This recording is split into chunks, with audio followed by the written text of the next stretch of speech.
काली भद्रकाली कपालिनी दुर्गा क्षमा धात्री स्वाहा सुभा नमस्तुते।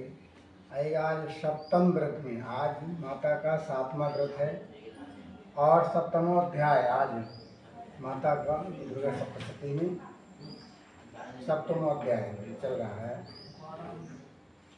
तो रोजाना शैलपुत्री ब्रह्मचरणी चंद्रघंटा कुष्मांडा कात्यायनी कालरात्रि माता जिनका भी व्रत होता है उन्हीं का ध्यान किया जाता है और उन्हीं की आरती उन्हीं का मंत्र जाप किया जाता है जिस दिन जिस माता का व्रत होता है। वैसे तो 9 देवी सब एक ही रूप की हैं, लेकिन अगर जिसका व्रत आज है, आज 7वां व्रत है, तो आज कालरात्रि का है तो उन्हीं का ध्यान करना चाहिए, उन्हीं का मंत्र जाप करना चाहिए। मैं मातंगी देवी का ध्यान करता हूँ। ये रत्नमय सिंहासन पर बैठकर पढ़ते हुए तोते का मधुर शब्द सुन रही। उनके शरीर का वर्ण श्याम है। वे अपना एक पैर कमल पर रखे हुए हैं और मस्तक पर अर्धचंद्र धारण करती हैं तथा कहाँ पुष्पों की माला धारण किए वीणा बजाती हैं।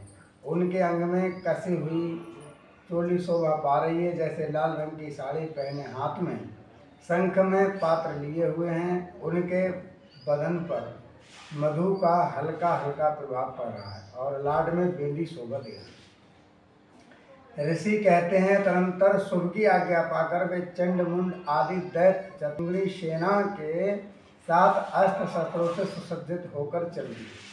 फिर गिरिराज हिमालय के सुवर्ण में ऊंचे शिखर पर पहुंचकर उन्होंने सिंहासन पर बैठी देवी को देखा। वे मंद मंद मुस्कुरा रही थी। उन्हें देखकर दैत्य लोग तत्परता से पकड़ने का उद्योग करने लगे। किसी ने धनुष तान लिया, किसी ने तलवार संभाल ली और कुछ लोग देवी के पास आकर खड़े हो गए। तब अंबिका ने उन शस्त्रों के प्रति बड़ा क्रोध किया। उस समय क्रोध के कारण उनका मुख काला पड़ गया, ललाट में भौं टेढ़ी हो गई और वहां से तुरंत विकराल मुखी काली प्रकट हो गई। क्योंकि आज 7वां व्रत है तो 7वां दिन जो होता है वो माँ कालरात्रि का होता है। तो वहीं से सप्त अध्याय में ये कथा भी चल रही है। रोजाना की तरह नित्य प्रतिदिन आपको एक पाठ सुनाया जा रहा है और विकराल रूप काली प्रकट हो जाने के बाद तलवार और पास लिए हुए थी। वे विचित्र खंडवाग धारण किए और चीते की चर्म की साड़ी पहने नरमुंडों की माला से विभूषित थी। उनके शरीर का मांस सूख गया था, केवल हड्डियों का ढांचा था जिससे वे अत्यंत भयंकर जान पड़ती थी। उनका मुख बहुत विशाल था, जीभ लाल और लपलपाने के कारण वे और भी डरावनी प्रतीत होती थीं। उनकी आंखें भीतर की ओर धसी हुई और कुछ लाल थी। वे अपने भयंकर गर्जना से संपूर्ण दिशाओं को गूंजा रही थी। बड़े बड़े दैत्यों का वध करती हुई काली देवी बड़े वेग से दैत्यों की उस सेना पर टूट पड़ी और उन सबको क्षण भर में मारने लगी और भक्षण करने लगी।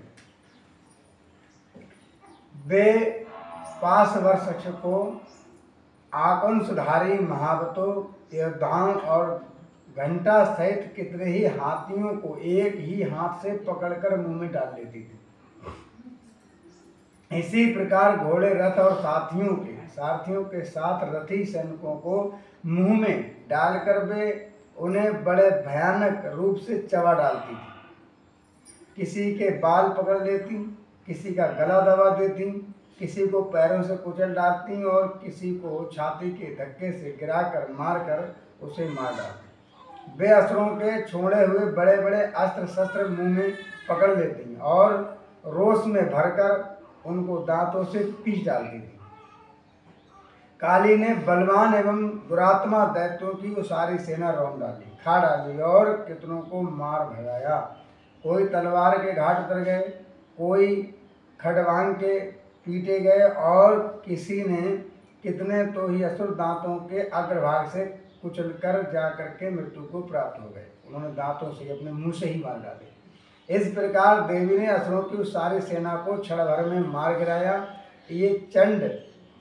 ये देखकर चंड उन अत्यंत भयानक काली देवी की ओर दौड़ा जो चंड मुंड नाम के राक्षस थे तथा महादैत्य मुंड ने भी अत्यंत भयंकर बाणों की वर्षा से तथा हजारों बाण चलाए हुए चक्रों से उन भयानक नेत्र वाली देवी को आच्छादित कर दिया। वे अनेकों चक्र देवी के मुख में समाते हुए ऐसे जान पड़ते थे मानो सूर्य के बहुतेरे मंडल बादलों के उदर में प्रवेश कर रहे हों। तब भयंकर गर्जना करने वाली काली ने अत्यंत रोष में भरकर विकट अट्टहास किया, हंसने लगी। उस समय उनके विकराल बदन के भीतर कठिनता से देखे जा सकने वाले दांतों की प्रभा से वे अत्यंत उज्जवल दिखाई देते। देवी ने बहुत बड़ी तलवार हाथ में ले हाँ का उच्चारण करके चंड पर धावा किया और उसके केस पकड़कर उसी तलवार से उसका मस्तक काट डाला।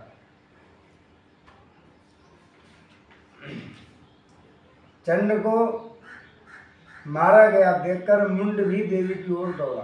तब देवी ने रोष में भरकर उसे भी तलवार से घायल करके धरती पर सुला दी। महापराक्रमी चंड और मुंड को मारा गया देख मरने से बची हुई बाकी सेना भय से व्याकुल होकर चारों ओर भाग गई।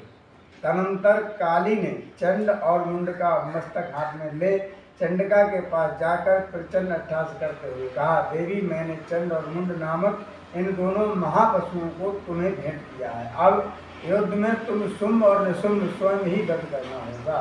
तुम्हें शुंभ और निशुंभ का वध स्वयं करना होगा। ऋषि कहते हैं, यहाँ लाए हुए उन चंड मुंड नामक महादैत्यों को देखकर कल्याणमयी चंडी ने काली से मधुर वाणी में कहा, देवी तुम चंड और मुंड को लेकर मेरे पास आई हो, इसलिए संसार में चामुंडा के नाम से तुम्हारी ख्याति होगी। इस प्रकार मार्कंडेय पुराण में सार्वजनिक मनवंतर की कथा के अंतर्गत देवी महात्म्य चंड मुंड वध नामक 7वां अध्याय पूरा होता है।